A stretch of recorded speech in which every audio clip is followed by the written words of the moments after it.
নমস্কার বন্ধুরা, আজ আমি আপনাদের জন্য নিয়ে এসেছি দুটো নোনতা শরবতের রেসিপি। চলুন দেখি। প্রথমে দেখব আম পুদিনার একটা নোনতা শরবত। একটা মিক্সি জারের মধ্যে কয়েক টুকরো আম নিয়ে নেব, আর নেব 10-12টা পুদিনা পাতা।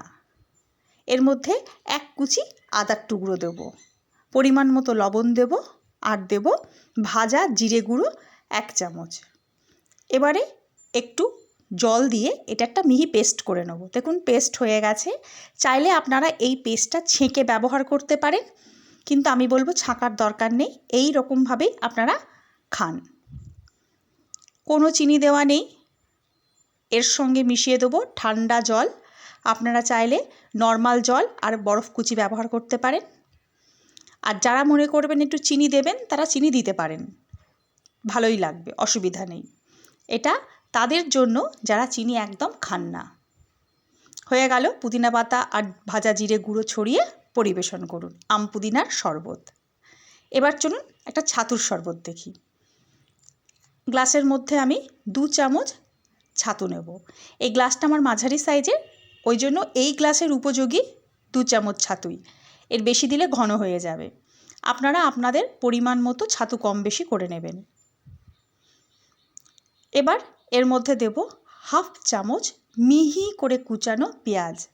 পেঁয়াজটা আপনারা দিতেও পারেন, নাও দিতে পারেন। আর দেব একটুখানি কাঁচা লঙ্কা কুচি, লাল কাঁচা লঙ্কা যার বীজটা ফেলে মিহি করে কুচিয়ে নিয়েছি। এবার এর মধ্যে দেব 7-8টা পুদিনা পাতা কুচি।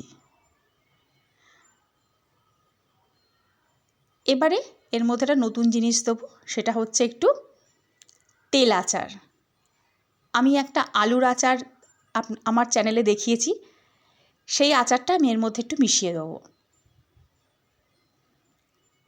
এবার এর মধ্যে দেব ভাজা জিরে গুঁড়ো, আর দেব প্রয়োজন মতো লবণ। এইবার এই শুকনো উপকরণগুলোকে একবার খুব ভালো করে মিশিয়ে নেব। যারা আমার ভিডিওটি দেখছেন তাদের কাছে অনুরোধ করি, আপনারা অবশ্যই সাবস্ক্রাইব করবেন আর লাইক শেয়ার করবেন। আপনাদের সাপোর্ট আমাকে এগিয়ে নিয়ে যেতে সাহায্য করবে। শুকনো অবস্থায় কিন্তু এটা প্রথমে ভালো করে মিশিয়ে নিতে হবে। তারপর দেব অল্প একটু জল। প্রথমেই 1 গাদা জল দেব না, তাহলে দলা পাকিয়ে যাবে ছাতুটা। অল্প জল দিয়ে ভালো করে গুলিয়ে নেব। যারা চিনি খান না তাদের জন্য এটা আমি দেখাচ্ছি, আর যারা চিনি খান তারা কিন্তু এর মধ্যে একটু চিনি মিশিয়ে নিতে পারেন, কোনো অসুবিধা নেই। প্রচণ্ড গরমে এই দুটো শরবতই ভীষণ উপকারী খাওয়া। ভালো করে দেখুন গোলানোর ফলে কোনো দলাভাব এর মধ্যে থাকছে না।